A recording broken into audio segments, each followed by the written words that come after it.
ዘረኝነቱ ይሰበካል እስከ መስቀል ድረስ ነው። መስቀል ሲደርስ ይሻራል፣ ሁሉም በጋራ ይዘምራል። ዘረኝነት ይሰበካል እስከ ጥምቀት ድረስ ነው። ጥምቀት ሲደርስ ሁሉም ጎሳ በተለያየ ቋንቋ አንድ ሆኖ አምላኩን ያመልካል። ስለዚህ በዓላት ዘረኝነትን ያፈርሳሉ፣ አንድነትን ያጠነክራሉ ያልኳችሁ ለዚህ እጆች አዳምን የፈጠሩ እጆች ናቸው። እነዚህ እጆች ዓለምን ውብና ድንቅ አድርገው የሰሩ እጆች ናቸው። እነዚህ እጆች ታምራት ያደረጉ እጆች ናቸው። እነዚህ እጆች በቀኖት የተቸነከሩ እጆች ናቸው። እነዚህ እጆች ለሕማም የተዘረጉ እጆች ናቸው። እነዚህ እጆች ሞገዱን የገሰጹ ማይበሉን ዝም ያሰኙ እጆች ናቸው። እነዚህ እጆች በደረቅ ግንባር ላይ አይን የፈጠሩ እጆች ናቸው። እነዚህ እጆች ሽባ የተረተሩ እጆች ናቸው። የበረከት እጆቹም ያስፈልጉናል። አያስፈልጉንም? ክርስቲያኖች በኑሮ ጥበት ልጆቻቸውን ማብላት፣ ማጠጣት፣ ማስተማር፣ ማልበስ ያቃታችሁትን ሰዎች አሉ። የበረከት እጆቹ ያስፈልጉናል። እየኖርነ ያለነው ሰዎች በቀረጹት ፕሮጀክት አይደለም፣ በእጁ በረከት ነው። እናቶቻችን በትንሽ ገቢያቸው ብዙ ቤተሰብ ሲያስተዳድሩ እናውቃለን። በስሌት ሳይሆን በእምነት ቤተሰቦቻቸውን የሚያስተዳድሩ አሉ። ለምን ካላችሁ የእጁ በረከት ጓዳቸው ውስጥ ስለገባ ነው። ስለዚህ አማኝን ታምር ይከተለዋል እንጂ አማኝ ታምርን አይከተልም። በእውነት ታምር አሳዳጆች ይህንን ክፍል ቢያነቡት እንዴት ደስ ባለኝ። ዛሬ እንዲህ አይነት ባሕታዊ መጣ፣ እንዲህ አይነት አጥማቂ መጣ፣ እንዲህ አይነት ነብይ መጣ፣ እንዲህ አይነት ፈዋሽ መጣ እያሉ ሀገር ለሀገር የሚንከራተቱ ሰዎች ምን አለ ይህን ክፍል ቢያነቡ። ኢየሱስ ክርስቶስ እንዳረገ እኛም እናረጋለን። የክርስቶስን እርገት ያመነ የእሱን እርገት ያምናል ማለት ነው። የእሱን እርገት ያመነ ደግሞ የእናቱ የድንግል ማርያምን እርገት ለምን ይክዳል? በጣም ያሳዝናል። ማርያም አላረገችም ብለው አፋቸውን ሞልተው የሚያወሩ ሰዎች አሉ። እንዴ ክርስቶስ እኮ ያረገው ከድንግል ማርያም በነሳው ስጋ ነው። እናንተ እመቤታችን አረገች ብትባል ምንድነው የሚገርመው? እሷ እኮ ሰማይ ነች። ሰማይ ወደ ሰማይ ቢያርግ ምንድነው የሚገርመው? ቡራኪ አይገኝም። ዘንበለ መከራ ይትረከብ ጸጋ፣ ያለ ፈተና ጸጋ የለም፣ ያለ መከራ በረከት የለም። አሁን ብዙዎቻችን መባረክ ያልቻልነው ምን እንደሆነ ታውቃላችሁ? መንገድ ላይ ስለምንቀር ነው።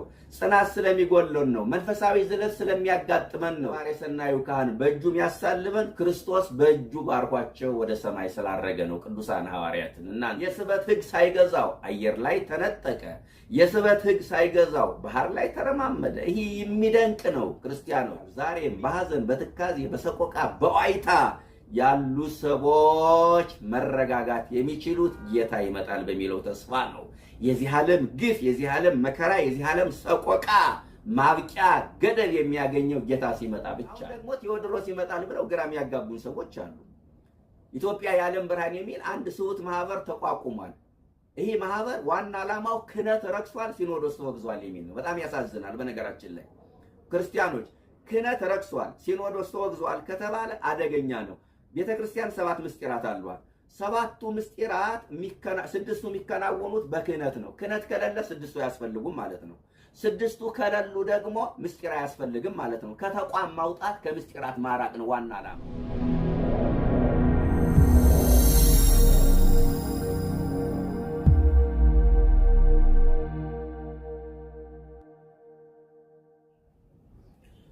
በስመ አብ ወወልድ ወመንፈስ ቅዱስ አሐዱ አምላክ አሜን። በተለያየ ስፍራ የምትገኙ ኦርቶዶክሳውያን እንደምን አላችሁ? ሰላም እግዚአብሔር ከሁላችን ጋር ይሁን። ወንዘ ይባርኮሙ ተርሐቆሙ አርገ ሰማይ፣ እየባረካቸው ከነርሱ ተለየ ወደ ሰማይ አረገ። የትምህርታችን ርዕስ ነው። በቅዳሴው ክፍለ ጊዜ ከሚነበብልን የወንጌል ክፍል መካከል የተወሰደ ኃይለ ቃል ነው። የሉቃስ ወንጌል ምዕራፍ 24 ቁጥር 51 ላይ ተመዝግቦ እናገኛለን። በዚህ ኃይለ ቃል ስለ እርገቱ ለተወሰኑ ደቂቃዎች እንነጋገራለን። ቤተክርስቲያን ስለ እርገት የምታስተምርበት ሳምንት ነው። ወንጌሉም ይህን ታሳቢ ያደረገ ነው። እርገት ማለት መውጣት፣ መክበር፣ ከፍ ከፍ ማለት መልቀቅ ተብሎ ይተረጎማል። እርገት በቅዱስ ዲሜጥሮስ የዘመን አቆጣጠር ቀመር ከሐሙስ እንዳይወጣ ስርዓት ተሰርቷል። እርገት እየወረድና እያረግም አለው። በየወርድ ግንቦት 5 ቢውል እንጂ ወደ ግንቦት 4 አይወርድም። በየአርግ ደግሞ ሰኔ 9 ቢውል እንጂ ወደ ሰኔ 10 አይወጣም። ሰኔ 10ን አይነካም ማለት ነው። በግንቦት 5 እና በሰኔ 9 መካከል ያሉት ቀናት 35 ቀናት ይሆናሉ። ይህም ደግሞ የ35ቱ ሐዲሳት ምሳሌ እንደሆነ ሊቃውንቱ ያስተምራሉ። እርገት በሕዝቡ ዘንድ እንደ ልደት፣ እንደ ጥምቀት፣ እንደ ትንሣኤ ጎልቶ ባይታወቅም በቅዳሴ በማህሌት የሚከበር ታላቅ በዓል ነው። እርገት ከጌታችን ከኢየሱስ ክርስቶስ ከ9ኙ አበይት በዓላት አንዱ ነው። እንግዲህ በዓላት ክርስትናን ሕያው አድርገው ያቆሙት በዓላት ናቸው። የሰሜን አፍሪካ የክርስትና መዲና የነበሩ የሰሜን አፍሪካ ሀገራት እነ ቱኒዚያ፣ እነ ሊቢያ የጥንቷ ቀሬና፣ እነ ኑቢያ የዛሬዋ ሱዳን፣ እነ አልጄሪያ የቅዱስ አውግስጢኖስ መንበር የነበረች፣ እነዚህ ሁሉ ዛሬ ክርስትናቸው ተደምስሷል፣ ከምድረ ገጽ ጠፍተዋል። ለምን ቢባል በዓላትን ስለማያከብሩ ነው። ለኢትዮጵያ ክርስትና በዓላት ትልቅ አስተዋጽኦ አለው፣ ቀጣይነት እንዲኖረው ማለት ነው። ስለዚህ በዓላት ክርስትናን ሕያው አድርገው ያቆሙ ናቸው። በዓላት አንድነትን ይፈጥራሉ። በዓላት ክርስቲያኖችን ያሰባስባሉ። በዓላት ለምድር በረከትን ያመጣሉ። በዓላት ለድሃ እንጀራን ይቆርሳሉ። ዓመቱን ሙሉ ድሃ አስታውሶ የማያውቅ ሰው በዓል ሲመጣ ዛሬ በዓል ነው ብሎ እጁን ለምጽዋት ይዘረጋል። በዓላት አንድነትን ያጸናሉ፣ ዘረኝነትን ያፈርሳሉ።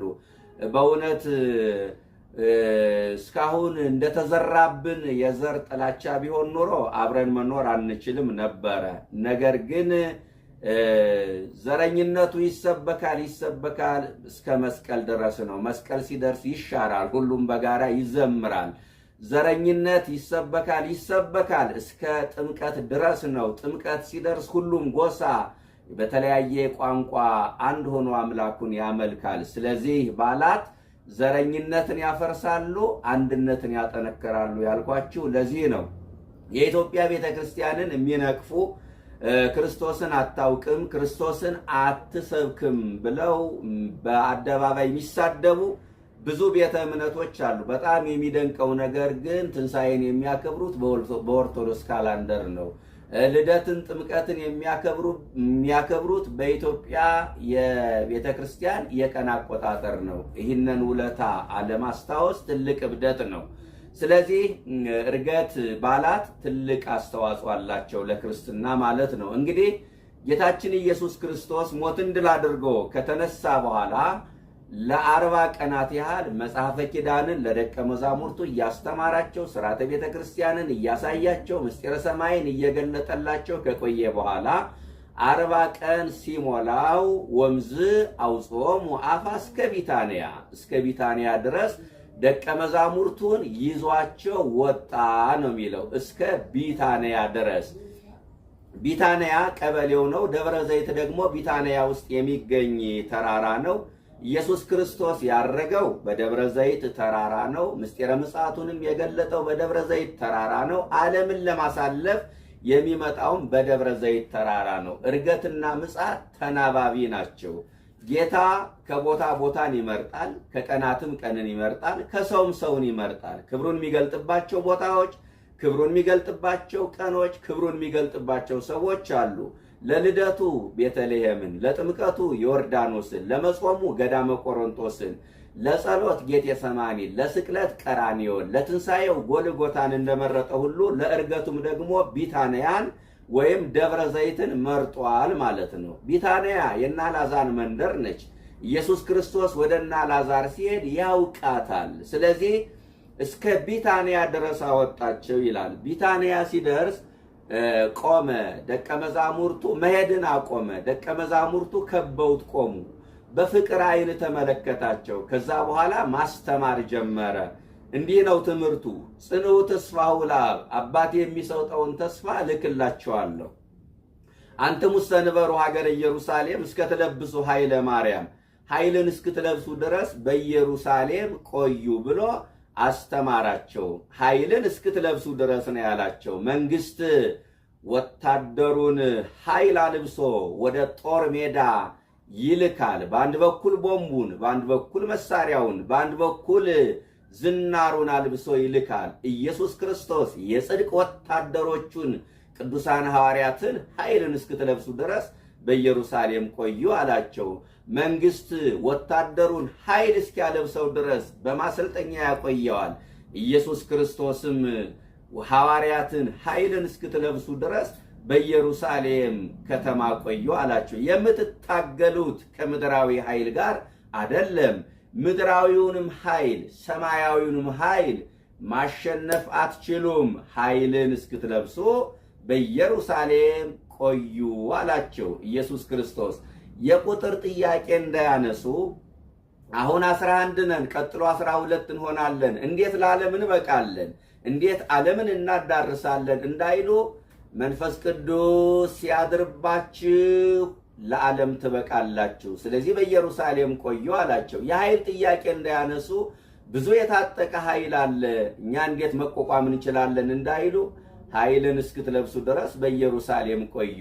ለምን? መንፈስ ቅዱስ ሲያድርባችሁ ምድራዊ ኃይልን ታሸንፋላችሁ፣ ነገስታትን ታንበረክካላችሁ አላቸው።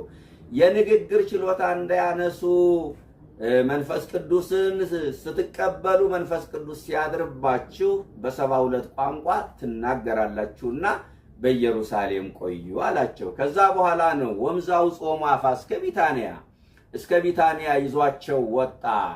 አንሳ ዲሁ ዋንበረ ላይ ሊሆም ወባረኮሙ እጁን አንስቶ ባረካቸው። መታደል ነው እናንተ ሐዋርያት የክርስቶስን የእጅ በረከት አገኙ።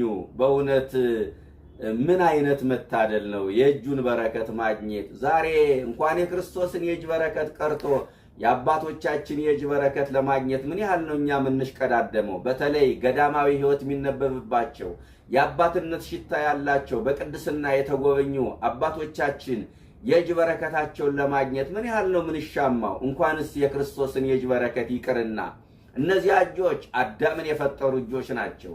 እነዚያ እጆች ዓለምን ውብና ድንቅ አድርገው የሰሩ እጆች ናቸው። እነዚያ እጆች ታምራት ያደረጉ እጆች ናቸው። እነዚያ እጆች በቀኖት የተቸነከሩ እጆች ናቸው። እነዚያ እጆች ለሕማም የተዘረጉ እጆች ናቸው። እነዚያ እጆች ሞገዱን የገሰጹ ማይበሉን ዝም ያሰኙ እጆች ናቸው። እነዚያ እጆች በደረቅ ግንባር ላይ ዓይን የፈጠሩ እጆች ናቸው። እነዚያ እጆች ሽባ የተረተሩ እጆች ናቸው። እነዚያ እጆች በ5 እንጀራ በ2 ዓሣ 5000 የመገቡ እጆች ናቸው። ስለዚህ እነዚያ እጆች ዛሬ ለኛ ያስፈልጉናል። ክርስቲያኖች የፈውስ እጆቹ ያስፈልጉናል። አያስፈልጉም ትላላችሁ? ዛሬ አይነቱና መጠኑ ይለያይ እንጂ በጽኑ ደዌ ያልተያዘ በመናፍስት አሰራር ያልተጠቃ ማን አለ ብላችሁ ነው? በዛር መንፈስ በቃልቻ መንፈስ የታሰሩ በአስማት በድግምት የፈዘዙ ስንሰቦች አሉ መሰላቸው። ራሴን ወገቤን የሚሉ ፈለጠኝ ቆረጠኝ ጠዘጠዘኝ የሚሉ ሐኪም ቤት የሚመላለሱ መርፌ የሚወስዱ በየሆስፒታሉ ወድቀው አልጋውን አጣበው ደማቸው አልቆ ሰውነታቸው ከላያቸው ላይ ርቆ የሞት ቀን ተራዝሞባቸው ምነው ሙተን ባረፍን የሚሉ ስንሰቦች አሉ። ወገኖቼ በእውነት የፈውስ እጆቹ ዛሬ ለኛ ያስፈልጉናል። የተዋህዶ ልጆች የፈውስ እጆቹ ያስፈልጉናል።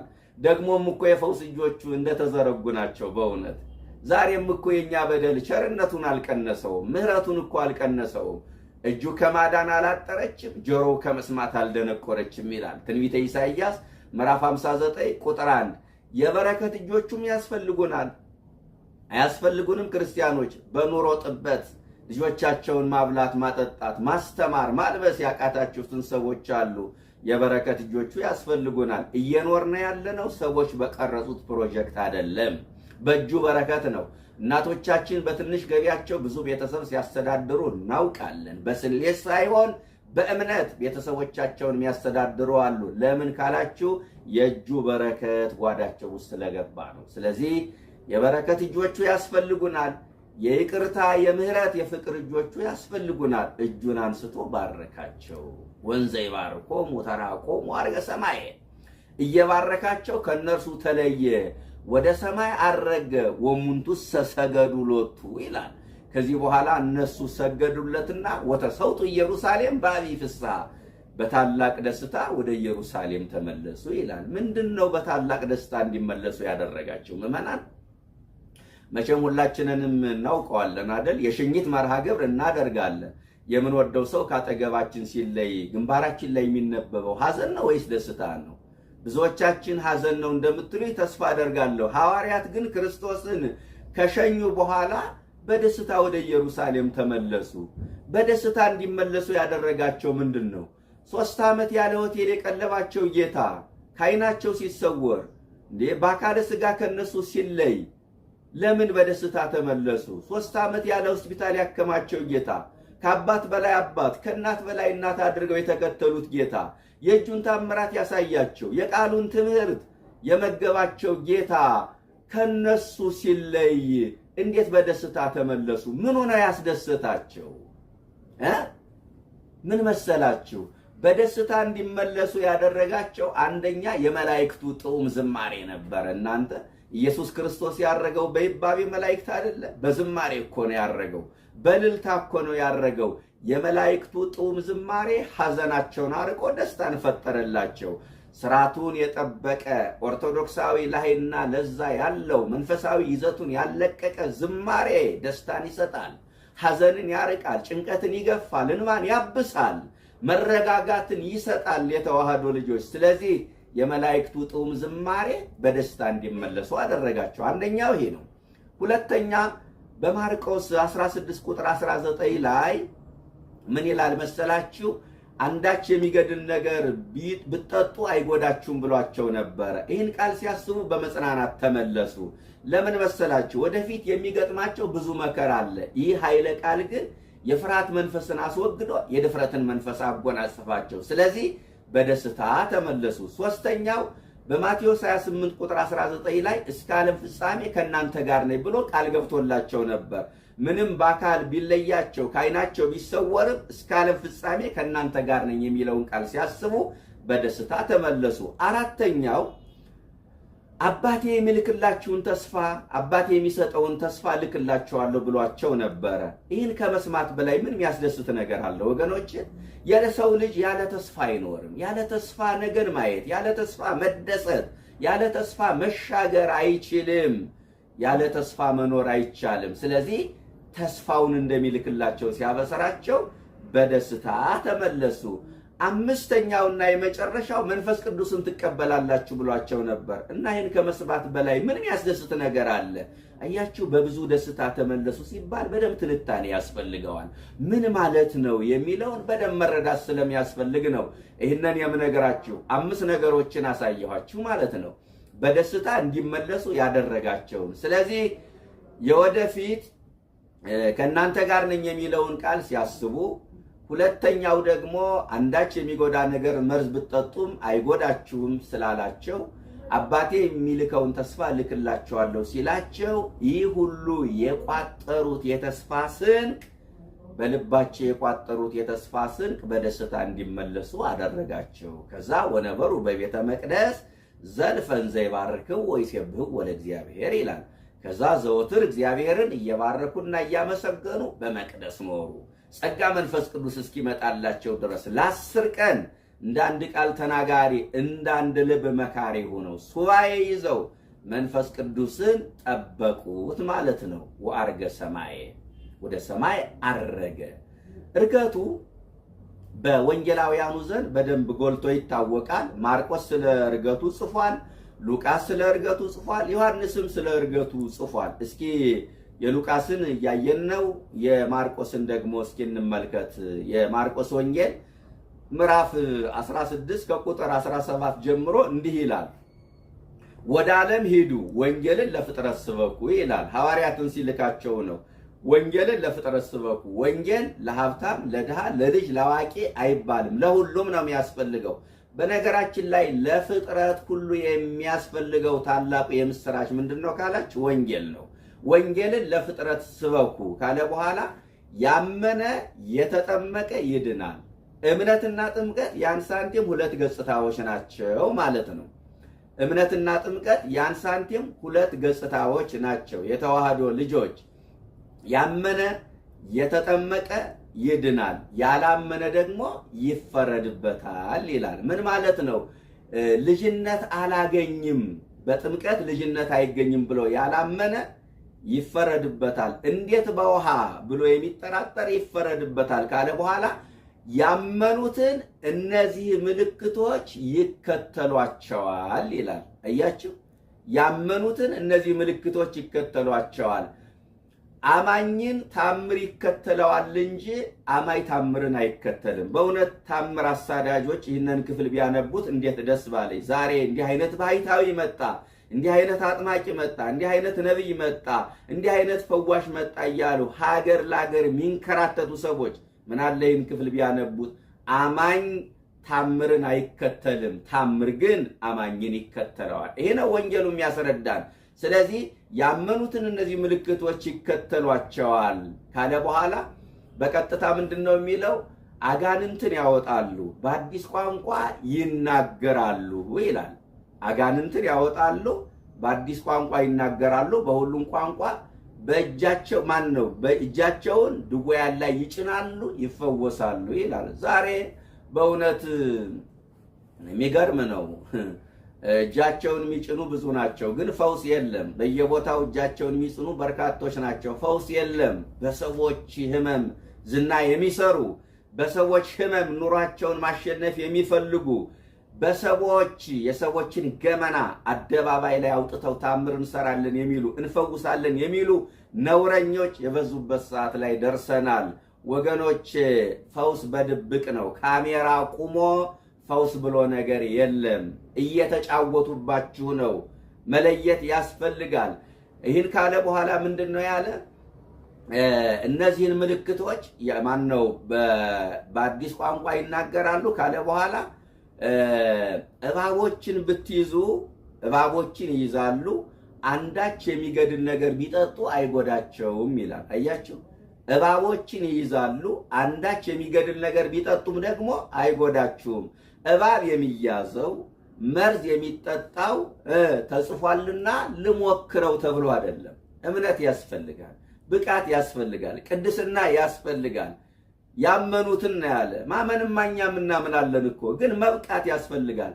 በሰሜን አሜሪካ ያሉ ፓስተሮች በአንድ ወቅት ይህንን ጥቅስ ይዘው እባብ ወደ አደባባይ ይዘው ወጥተው፣ ነገር ግን በእባቡ መርዝ ተነድፈው ሙተዋል። መርዝ ጠጥተው የሞቱ ፓስተሮች አሉ። በዘመናችን በዚህ በትንቢተ ዳንኤል ምዕራፍ 6 ላይ እንደተጻፈው ዳንኤል ወደ አናብስቱ ጉድጓድ ቢገባ አናብስቱ ዳንኤልን ሊበሉት አልቻሉም። እኔም ስሜ ዳንኤል ነው የሚባለው፣ ዳንኤል ላይ የሰራ አምላክ እኔም ጋር ይሰራል ብሎ አንድ ፓስተር ወደ አናብስቱ ግቢ ሄደ።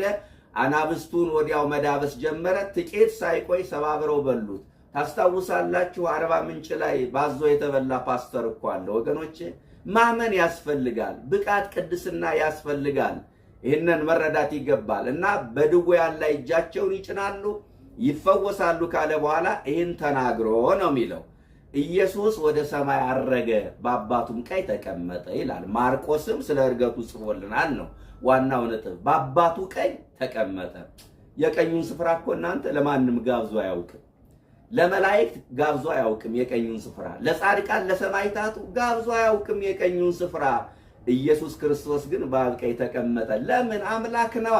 ተቀመጠ ሲባል ቦታ ተወሰነበት ማለት አይደለም። እስመ ብሂለ የማን ይመርህ ሀበ ተዋሕዶ ቶሙ በክብር። በቀኝ ተቀመጠ ማለት ከአብ ጋር ያለውን እኩልነት፣ ስልጣን፣ እኩያነት አመላካች ነው። ወገኖቼ ወደ ሰማይ አረገ፣ እየባረካቸው ከእነርሱ ተለየ፣ ወደ ሰማይ አረገ። እንግዲህ ምስባኩን ለማንሳት ምዕመናን ጊዜ አይበቃንም። ወንጌሉ ላይ ብቻ ነው ላተኩር የምፈልገው። አሁን በእርገቱ የተገኙ ነገሮች ምንድናቸው?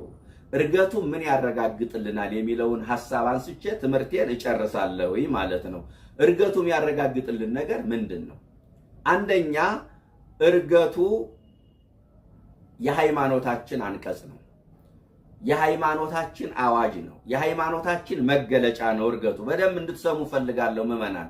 ሰለስቱ ምዕት ያረቀቁት ጸሎተ ሃይማኖት ታስታውሳላችሁ። አርገ በስብሐት ውስተ ሰማያት ወነበረ በየማነ አቡ አይደል የሚለው? በምስጋና ወደ ሰማይ አረገ፣ በአባቱም ቀኝ ተቀመጠ ይላል። ስለዚህ እርገቱ የሃይማኖታችን መገለጫ ነው ማለት ነው። ሁለተኛ እርገቱ ሰው መሆኑን ይነግረናል። አረገ ሲባል ለመለኮት አረገ የሚለው ቃል እኮ አይስማማውም። ወረደ፣ ወጣ፣ ሄደ፣ መጣ፣ ቆመ፣ ተቀመጠ የሚለው ነገር ለመለኮት አይስማማም። ምክንያቱም መለኮት በዓለሙ ሙሉ ነው፣ በሰማይ በምድር። ዓለምን ይወስነዋል እንጂ ዓለም እሱን አይወስነውም። አረገ የሚለው ሰው መሆኑን ለመግለጥ ነው ወገኖች። ስለዚህ አረገ የሚለው ቃል ክርስቶስ ሰው መሆኑን ያሳየናል። እግዚአብሔር ሰው መሆኑን አመላካች ነው ማለት ነው። ሁለተኛ ይሄ ነው። ሶስተኛ እርገቱ እግዚአብሔርነቱን ይገልጠልናል። እርገቱ አምላክነቱን ያረጋግጥልናል። ያለ ማብራሪያ ምስባኩን ላንሳላችሁ። መዝሙር 46 ቁጥር 5 ላይ አምላክ በእልልታ እግዚአብሔር በመለከት ድምፅ አረገ ይላል። ስለዚህ እርገቱ እግዚአብሔርነቱን፣ እርገቱ አምላክነቱን ያረጋግጥልናል። ስንተኛ ነች? ሶስተኛ ማለት ነው። ልብ በሉ። አንደኛ እርገቱ ምን ያረጋግጥልናል ብያቸዋለሁ። እርገቱ የሚያረጋግጥልን የሃይማኖት አንቀጻችን ነው፣ የሃይማኖት መገለጫችን ነው። ሁለተኛ እርገቱ የሚያረጋግጥልን ሰው መሆኑን ነው። ሶስተኛ እርገቱ እግዚአብሔርነቱን አምላክነቱን ያረጋግጥልናል ማለት ነው። አራተኛ እርገቱ እርገታችን ያረጋግጥልናል። ኢየሱስ ክርስቶስ እንዳረገ እኛም እናርጋለን ማለት ነው። በልደቱ ልደታችን፣ በጥምቀቱ ጥምቀታችን፣ በሞቱ ሞታችን፣ በትንሣኤው ትንሣኤያችን እንደተረጋገጠ በእርገቱ እርገታችን ተረጋግጦልናል። አርገ ከመያለቡ እርገተ ጻድቃን አይደል የሚለው? የጻድቃንን እርገት ያስረዳ ዘንድ እሱ አረገ እኮ ነው የሚለው። ስለዚህ ኢየሱስ ክርስቶስ እንዳረገ እኛም እናርጋለን። የክርስቶስን እርገት ያመነ የእሱን እርገት ያምናል ማለት ነው። የእሱን እርገት ያመነ ደግሞ የእናቱ የድንግል ማርያምን እርገት ለምን ይክዳል? በጣም ያሳዝናል። ማርያም አላረገችም ብለው አፋቸውን ሞልተው የሚያወሩ ሰዎች አሉ። እንዴ ክርስቶስ እኮ ያረገው ከድንግል ማርያም በነሳው ስጋ ነው። እናንተ እመቤታችን አረገች ብትባል ምንድን ነው የሚገርመው? እሷ እኮ ሰማይ ነች። ሰማይ ወደ ሰማይ ቢያርግ ምንድን ነው የሚገርመው? እስኪ በደንብ አስቡት ክርስቲያኖች። ስለዚህ ክርስቶስ ካረገ የእኛን እርገት እናምናለን። የእኛን እርገት ካመን ደግሞ የድንግል ማርያምን እርገት መካድ ለምን አስፈለገ እያልኳችሁ ነው። እርገቱ እርገታችን አረጋግጦልናል። ዛሬ በክርስቶስ አምነው የሞቱ ሰዎች እርገተ ነፍስን ያገኛሉ። እርገተ ነፍስ ማለት ገነት መግባት ማለት ነው። እርገተ ስጋ የሚባለው ደግሞ ከምጽአት በኋላ በትንሣኤ ሙታን ደግሞ እርገተ ስጋን እናገኛለን። ይህ ማለት ምን ማለት ነው? መንግስተ ሰማይ የምንገባው በእርገተ ስጋ አማካይነት ነው ማለት ነው።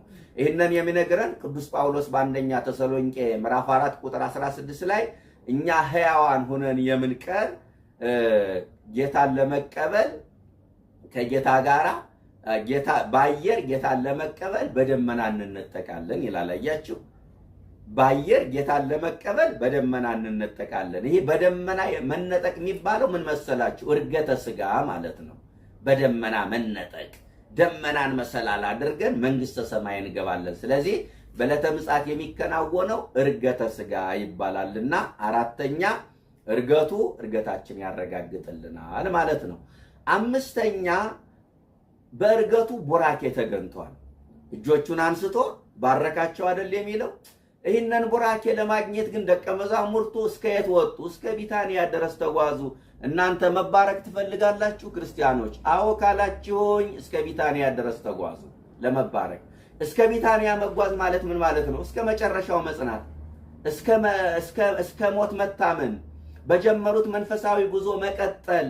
ዝም ብሎ ቡራኬ አይገኝም። ዘንበለ መከራ ይትረከብ ጸጋ። ያለ ፈተና ጸጋ የለም። ያለ መከራ በረከት የለም። አሁን ብዙዎቻችን መባረክ ያልቻልነው ምን እንደሆነ ታውቃላችሁ? መንገድ ላይ ስለምንቀር ነው።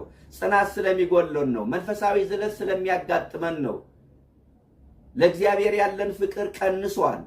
የጀመርነውን መንፈሳዊ ጉዞ አቋርጠናል። ብዙዎቻችን ጽናት ጎሎን መባረክ አልቻልንም። የተሳለሙትን መስቀል የካዱ የተቀበሉትን ቅዱስ ሥጋና ክቡር ደም መታሰቢያ ነው ያሉ፣ አፋቸውን ሞልተው ማርያም አታማልድም ያሉ፣ ለዓለም ድህነት ምክንያት አድርገው የሰጠንን እመቤታችን የተቃወሙ፣ ወደ ሆድ የገባ አያረክስም ብለው ጾሙን እርግፍ አድርገው የተዉ ስንት ሰዎች አሉ። ትናንትና ሌሊት በሰዓታት ማለዳ በኪዳን ቀን በቅዳሴ የተጉ የነበሩ፣ ትጋታቸው በስንፍና መዝሙራቸው በዘፈን ምጽዋታቸው በስስት ሃይማኖታቸው በክደት ተለውጦባቸዋል። ትናንት ነጋ ለጸሎት መሸ ለስብከት ይሮጡ የነበሩ እግሮች ዛሬ ዝለዋል። ትናንት አመስግነው ማይጠግቡ አንደበቶች ዛሬ ስልቾች ሆነዋል። ትናንት ዘምረው ማይወጣላቸው አንደበቶች ዛሬ ዲያብሎስ በቀመረላቸው የዝሙት ዜማ ቅላቸውን ስተዋል። ትናንት ሌሎችን በጸሎት ይረዱ የነበሩ ትጉዎች ዛሬ ለራሳቸው መሆን አቅቷቸዋል። ትናንት ሰይጣንን በስግደት ያደቀቁ ጉልበቶች ዛሬ ልምሾች ሆነዋል።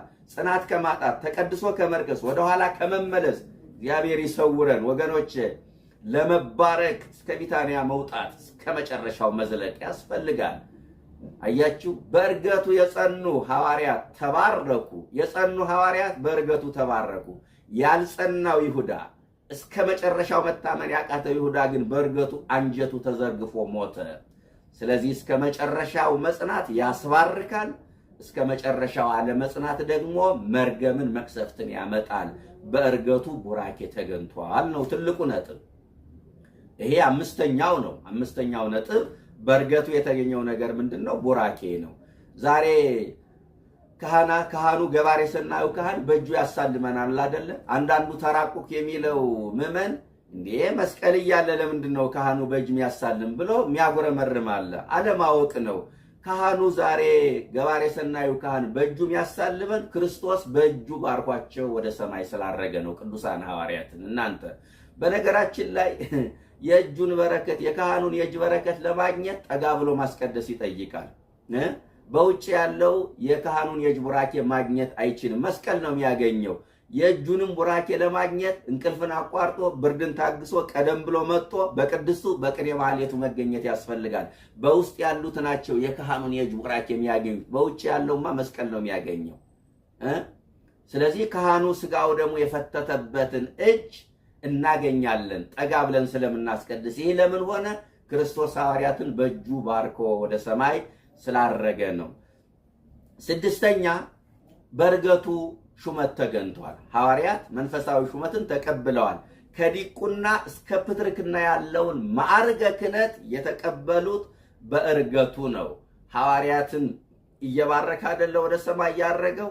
እኛ ተመሳቅለው ሐዋርያትን እየባረኩ ያረጉ እጆች ዛሬም በጳጳሳት በሊቃነ ጳጳሳት አማካይነት መንፈሳዊ ክህነት ሲሰጡ ሲሾሙ በረከትን ሲያድሉ ይኖራሉ ማለት ነው። እነዚህ እጆች ማለት ነው። ስለዚህ ስድስተኛው በእርገቱ መንፈሳዊ ሹመት ሐዋርያት አግኝተዋል። ሰባተኛ በእርገቱ የተገኘው ነገር ምንድነው ካላችሁ፣ በእርገቱ የመንፈስ ቅዱስ የመውረድ ተስፋ ተረጋግጧል። እናንተስ አባቴ የሚሰጠውን ተስፋ ጠብቁ አይደል ያላቸው? ክርስቶስ ባያርግ ኑሮ ይህንን ተስፋ አይሰሙም ነበረ። ክርስቶስ ባያርግ ኑሮ መንፈስ ቅዱስ አይወርድም ነበረ። እንዴ በኤልያስ እርገት እኮ ኤልሳ በመጎናጸፊያው በኩል ተስፋ አግኝቷል።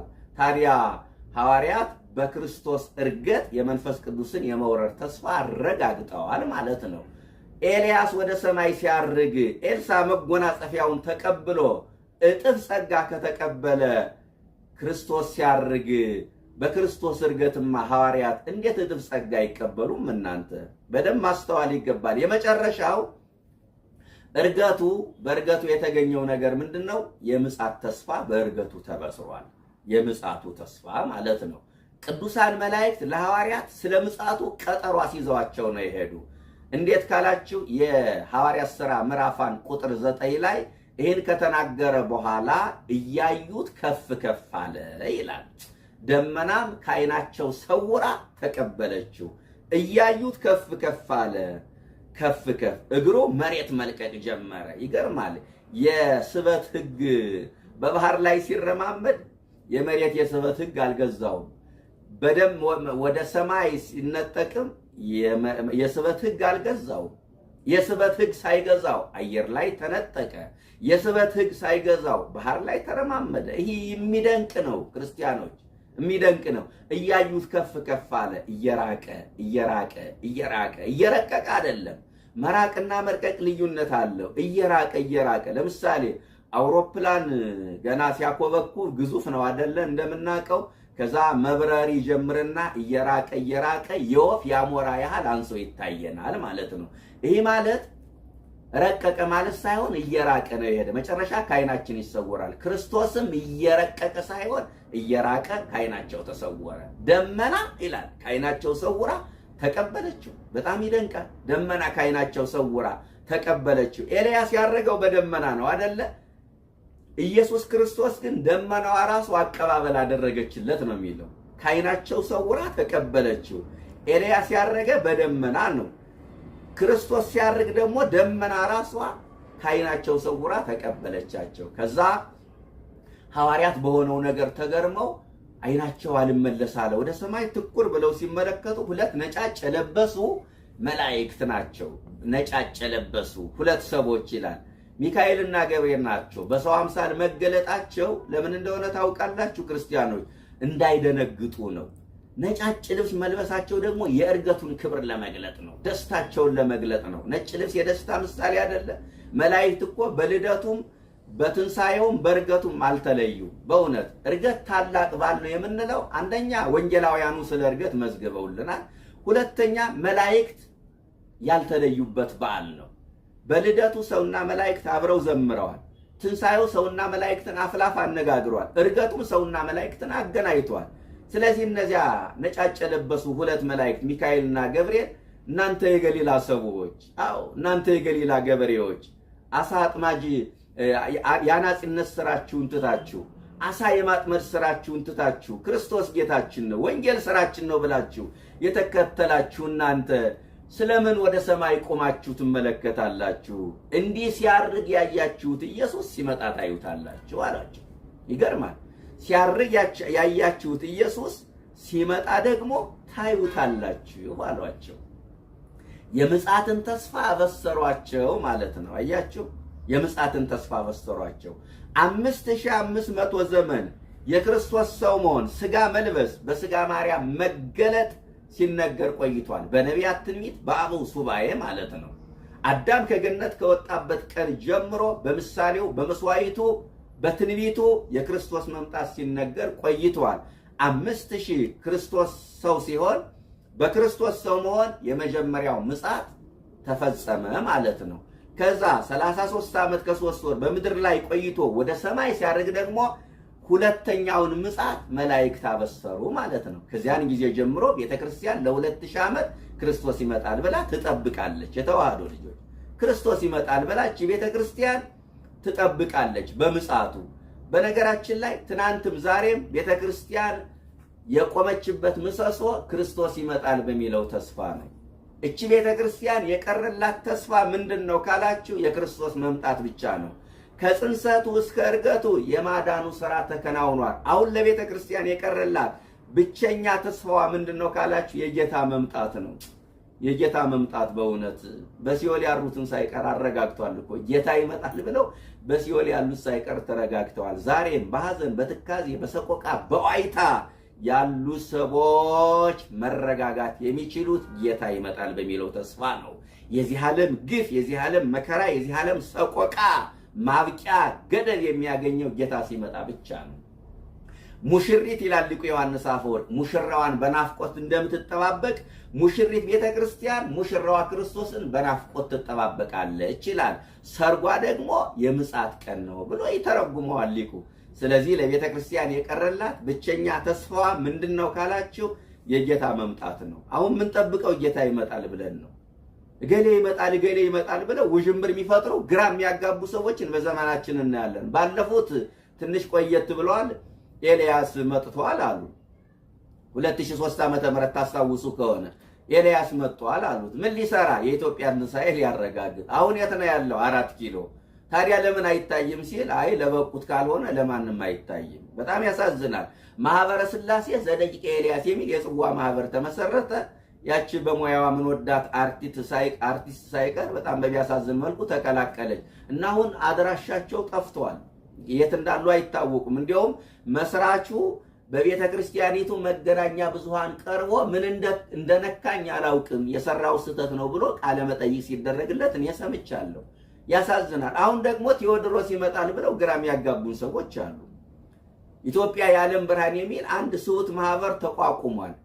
ይሄ ማህበር ዋና ዓላማው ክህነት ረክሷል፣ ሲኖዶስ ተወግዟል የሚል ነው። በጣም ያሳዝናል። በነገራችን ላይ ክርስቲያኖች ክህነት ረክሷል፣ ሲኖዶስ ተወግዟል ከተባለ አደገኛ ነው። ቤተክርስቲያን 7 ምስጢራት አሏት። 7ቱ ምስጢራት 6ቱ የሚከናወኑት በክህነት ነው። ክህነት ከሌለ 6ቱ አያስፈልጉም ማለት ነው። 6ቱ ከሌሉ ደግሞ ምስጢር አያስፈልግም ማለት ነው። ከተቋም ማውጣት ከምስጢራት ማራቅ ነው ዋና ዓላማው። እነዚህ ሰዎች ከሌሎች መናፍቃን የሚለዩ ማርያምን፣ ገብርኤልን፣ ጊዮርጊስን እንወዳለን ብለው መምጣታቸው ብቻ ነው። ከዚህ ውጭ ግን አደገኛ ምንፍቅናና ክደት ውስጥ ነው ያሉት። እንዴ 24 ሆናችሁ ተደራጁ፣ የጽዋ ማህበር ጠጡ፣ አረንጓዴ ቢጫ ቀይ ባንዲራ ያለበት መታወቂያ ያዙ። ቴዎድሮስ ሲመጣ ያንን መታወቂያ የያዘ ሰው ከመቅሰፍት ያመልጣል ይላሉ። ኧረ እንዲህ አይነት ቀልድ የለም። መታወቂያ የያዘ ከፖሊስ ዱላ ሊያመልጥ ይችላል። ከዚህ ውጭ ግን እንዲህ አይነት ቀልድ የለም። ምዕመናን እንዴ ከመቅሰፍት ማምለጥ የሚቻለው ንስሐ የገባ ሥጋው ደግሞ የተቀበለ ብቻ ነው። አዎ በአንዳንድ ድርሳናት ላይ ገድላት ላይ ቴዎድሮስ እንደሚመጣ ተጽፏል። መጥቶም ሊሆን ይችላል፣ አልፎ ሊመጣም ይችላል፣ አልፎም ሊሆን ይችላል፣ አናውቅም። ቴዎድሮስ ከመጣ ሰየው ነው፣ የመከራው ዘመን ይቀልልናል። ካልመጣም ደግሞ ነው ነጥቤ። ቤተ ክርስቲያኒቱ የምትጠብቀው የጌታን መምጣት ብቻ ነው፣ ሌላ ተስፋ የላትም። እንዴ ተገማች የሚሆኑ ነገሮችን መንፈሳዊ ቅርጽ አስይዘው ትንቢት አድርገው ያወራሉ። በጣም ብልጦች ናቸው። በነገራችን ላይ ይውላችሁ ዘንድሮ ዝናብ ከሌለ ቀጣይ ድርቅ ነው ለማለት ትንቢት ተናጋሪ መሆን አይጠይቅም። ዘንድሮ ሰላም ከሌለ ቀጣይ ጦርነት ነው ለማለት ነቢይ መሆን አይጠይቅም አይደለ? እነሱ በቃ የህዝቡን ስስብልት ሮሮውን፣ ብሶቱን፣ የተፈጠረውን ነገር ያዩና ያንን እንደ ምቹ አጋጣሚ ተጠቅመው ትንቢት አድርገው ያወራሉ። በጣም ትውልዱ ዘረኛ፣ ከፋፋይ፣ ጎጠኛ መሆኑን ስለተረዱ ደግሞ በጎጥ ከፋፍለውታል። ጎጃም ላይ ያለው የጽዋ ማህበር ቴዎድሮስ የሚነሳው አዳማ የሚባለው ተራራ ላይ ነው ብሎ ያምናል። ጎንደር ላይ ያለው የጽዋ ማህበር ቴዎድሮስ የሚነሳው ሰሜን ተራራ ነው ብሎ ያምናል። ወሎ ላይ ያለው የጽዋ ማህበር ቴዎድሮስ የሚነሳው አቡነ አሮን ገዳም ነው ይላል። ሸዋ ላይ ያለው የጽዋ ማህበር ቴዎድሮስ የሚነሳው የረር ስላሴ ነው ይላል። በጣም ያሳዝናል። እኛ ቴዎድሮስ መጣ አልመጣ ጉዳያችን አይደለም። ተደራሽን የምንጠብቀው ቴዎድሮስ የለንም። ቤተ ክርስቲያኒቱ የምትጠብቀው የጌታን መምጣት ብቻ ነው። ይህንን እንድታውቁ ሲያርግ ያያችሁት ሲመጣ ታዩታላችሁ ብለው ተስፋ ነገሯቸው። አያችሁ፣ በተስፋ ነው ያሰናበቷቸው። ክርስቲያኖች ቤተ ክርስቲያን ሁልጊዜም ህዝቡን ማሰናበት ያለባት በተስፋ ነው። አንዳንድ ጊዜ ትምህርታችን ተግሳጽ ሊኖረው ይችላል፣ ወቀሳ ሊኖረው ይችላል። በመጨረሻ ግን በተስፋ ነው ማሰናበት የሚገባል። ሰው ንስሐ ገብቶ ሥጋው ደግሞ ተቀብሎ መንግስቱን መውረስ እንደሚችል በተስፋ ነው ማሰናበት ያለብን። ዓለም ተስፋ የላትም ወገኖች። ተስፋ ስለሌላት ነው ወጣቱ በረኪና ጠጥቶ በገመድ ታንቆ ኤሌክትሪክ ጨብጦ የሚሞተው። ይቻልም ተስፋ ስለሌላት። ቤተ ክርስቲያን ግን የተስፋ ምንጭ ናት። ተስፋ አለ፣ ምህረት አለ፣ ፈውስ አለ፣ ይቅርታ አለ ብላ ታውጃለች። እያችሁ ዓለም ዋጋ የላችሁም ብትለንም፣ ይህ በሽታ ጊዜ አይሰጠንም ብትለንም፣ ግራ ብታጋባንም፣ የዓለምን ከንቱ ስብከት ንቀን ወደ ቤተ ክርስቲያን ስንመጣ ተስፋ አለ ወገኖች። እኛ ተስፋ መቁረጥ የለብንም። ሌላው ዓለም እኮ ተስፋ የቆረጠው በእግዚአብሔር ስለማያምን ነው። ሌላው ዓለም ተስፋ የሚቆርጠው ከመንፈሳዊ ዓለም ስለራቀ ነው። እኛ እኮ በእግዚአብሔር የምናምን ህዝቦች ነን። በቅዱሳን ቃል ኪዳን የምናምን ህዝቦች ነን። በጸበሉ የምናምን ህዝቦች ነን። በድርሳናቱ በገድላቱ የምናምን ህዝቦች ነን። ለምንድን ነው ተስፋ የምትቆርጡ? አያችሁ፣ በተስፋ ነው ያሰናበቷቸው። መላእክት ሐዋርያትን በተስፋ አሰናበቷቸው። ዛሬም ቤተ ክርስቲያን ህዝቡን በተስፋ ማሰናበት አለባት። አሁን ተስፋ የለም። ዛሬ ችግር ነው፣ ነገም እንዲህ አይነት መከራ ሊመጣ ነው፣ ሰማይ ሊናድ ነው፣ መሬት ሊገለበጥ ነው፣ እንዲህ ሊሆን ነው፣ እንዲህ ሊደረግ ነው። ምንም ማጽናናት ብሎ ነገር የለም። ተስፋ የለም። እንዴ በተስፋ ነው እንጂ ማሰናበት የሚገባል። ኢየሱስ ክርስቶስ ሲያርግ ምን አላቸው? አባቴ የሚሰጠውን ተስፋ ልክላችኋለሁ አለ። መላእክቱ ደግሞ ሐዋርያትን በተስፋ አሰናበቷቸው። ተስፋ በተስፋ ሆነው ነው የተሰናበቱት። ዛሬም ቤተክርስቲያኒቱ በተስፋ ነው ማሰናበት የሚገባል። ካለም ተስፋ አጥተን እንመጣለን። ቤተክርስቲያን ተስፋ ሰጣ ትልከናለች። ካለም ባዶ እጃችን እንመጣለን። ከቤተክርስቲያን ደግሞ በረከትን ይዘን እንወጣለን። ካለም ተርበን እንመጣለን። ከቤተክርስቲያን በረከትን ጠግበን እንወጣለን። ካለም ተረብሸን እንመጣለን። ከቤተክርስቲያን ደግሞ ተጽናንተን እንወጣለን። ካለም እያለቀስን እንመጣለን። ከቤተክርስቲያን ደግሞ ሰላማችን አግኝተን እንወጣለን። ካለም አልቅሰን እንመጣለን። ከቤተክርስቲያን ደግሞ እንባችን ታብሶልን እንወጣለን ማለት ነው። ስለዚህ በተስፋ አሰናበቷቸው። እንዲህ ሲያረግ ያያችሁት ሲመጣ ታዩታላችሁ አሉ። ከዛ በውስተ ቤትክሙ እናንተ የሰላም ልጆች በሰላም ወደ ቤታችሁ ግቡ አሏቸው። ይህንን ቃል ይዤ ወደ ቅዳሴ ምስጢር ልውሰዳችሁ። 2 ደቂቃ ብቻ ታገሱኝ። ይህንን ኃይለ ቃል እናንተ የሰላም ልጆች በሰላም ወደ ቤታችሁ ግቡ የሚለውን ቃል ይዤ ቀጥታ ወደ የት ልውሰዳችሁ? ወደ ቅዳሴው ምስጢር ልውሰዳችሁ። በነገራችን ላይ ቅዳሴ ከጽንሰቱ እስከ እርገቱ ምስጢር አለው። በቅዳሴው ከጽንሰቱ እስከ ዕርገቱ የክርስቶስን የማዳን ሥራ እናገኛለን። ህብስቱ መንበሩ ላይ ያርፋል አይደለ? ከዛ በካህኑ ቡራኬ በቅዳሴው ጸሎት ህብስቱ ተለውጦ የአምላክ ሥጋ ይሆናል አይደል? ወይኑ ተለውጦ የአምላክ ደም ይሆናል። ከዛ ድርገት ወረዱ ሲባል ሰምታችሁ ታውቃላችሁ? ድርገት ወረዱ ማለት ሥጋ ወደሙ አንድ ሆኖ ምዕመናን ተቀብለው ሕይወት መድኃኒት ሊያገኙ አንድ ሆኖ ወረደ ማለት ነው። ያን ጊዜ ድርገት ሲወርዱ ካህናቱ ይህ ምንድነው የሚያሳየው? ክርስቶስ ከሰማየ ሰማያት መውረዱን ያሳያል። ድርገት መውረድ ክርስቶስ ሰው መሆኑን ያሳያል። ከዚያ ድርገት ሲወርዱ ቅዱስ ቅዱስ እንላለን አይደለ? መላእክት ሲወለድ ቅዱስ ቅዱስ ብለው ፈጣሪያቸውን የማመስገናቸው ምሳሌ ነው። ከዚያ ድርገት ስንወርድ ምዕመናን እጅ ይነሳሉ አይደለ? ይሰግዳሉ። ሰብአ ሰገል የመስገዳቸው ምሳሌ ነው። አያችሁ፣ በደንብ እንድትከታተሉ ፈልጋለሁ። ሰብአ ሰገል የመስገዳቸው ምሳሌ ነው። ከዛ ሥርዓተ ቁርባኑ ተከናውኖ ሥጋ አምላክ ወደ መንበረ ክብሩ ይመለሳል አይደል? ምዕመናን ይሄ ማለት ደግሞ ክርስቶስ 33 ዓመት ከ3 ወር በምድር ላይ ኑሮ ወደ ሰማይ ማረጉን ያስታውሰናል። ከዚያ ዲያቆናቱ ልኡካኑ ይመጡና ምን ይላሉ? እቱ በሰላም በሰላም ወደ ቤታችሁ ግቡ ይላሉ። ይህ ማለት ምን ማለት ነው? ቅዳሴ ዛሬ ብቻ አይደለም ያለው፣ ነገም ቅዳሴ አለ፣ ነገም ቁርባን አለ፣ ነገም ይቀጥላል፣ አይዟችሁ ብለው በሰላም ወደ ቤታችሁ ሂዱ ብለው ህዝቡን ያሰናብቱታል። ይሄ ደግሞ የመላእክት ምሳሌ ነው። መላእክት እንዲህ ሲያርግ ያያችሁት ሲመጣ ታዩታላችሁ፣ እናንተ የሰላም ልጆች በሰላም ወደ ቤታችሁ ግቡ ብለው ተስፋ የመስጠታቸው ምሳሌ ነውና በቅዳሴውም እንዲህ አይነት ምስጢር ማግኘት እንችላለን። እየባረካቸው ከነርሱ ተለየ፣ ወደ ሰማይ አረገ። ወደ 7 ነጥቦችን በዕርገቱ የተገኙ ነገሮችን አይተናል። አጠቃላይ ወንጌሉን እግዚአብሔር በፈቀደ መጠን ለማየት ሞክረናል። ሐዋርያትን የባረከ አምላክ እኛንም በስጋ በነፍስ ሁላችንንም ይባርከን። ለባለ ጰራቅሊጦስ ሁላችንንም በሰላም ያድርሰን። ለሐዋርያት የተዘረጉ እጆች ለእኛም እንዲደርሱ ቅዱስና መልካም ፈቃዱ ይሁንልን። ወስብሐት ለእግዚአብሔር።